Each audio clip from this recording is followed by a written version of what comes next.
నీ జీవితంలో నీకు ఎవరైతే మాట ఇచ్చారో ఆ వ్యక్తి ఇచ్చిన మాట నిలబెట్టుకున్నారా?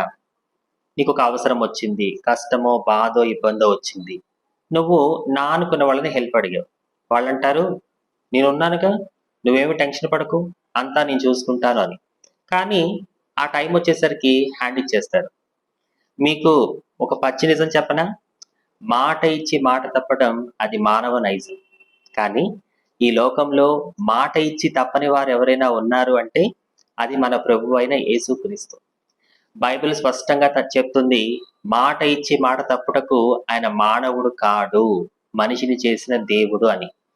దేవుడు అబ్రహాంకి మాట ఇచ్చాడు, నేను నీ సంతానాన్ని ఇసుక రేణువుల వలె, ఆకాశ నక్షత్రం వలె చేస్తాను అని చెప్పిన ప్రకారమే చేశాడా లేదా? చేశాడు.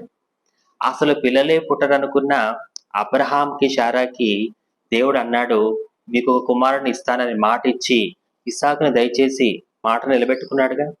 అందుకే ఆదికాండం 21:1 ఇలా ఉంటుంది, యెహోవా తాను చెప్పిన మాట ప్రకారము శారాను దర్శించెను, యెహోవా తానిచ్చిన మాట చొప్పున శారాను గూర్చి చేశాను అని. కాబట్టి దేవుడు మీకు ఏదైనా మాట ఇచ్చాడా? అయితే అది ఆయన సమయంలో ఖచ్చితంగా నెరవేరుస్తాడు. విశ్వాసంతో ఉండండి.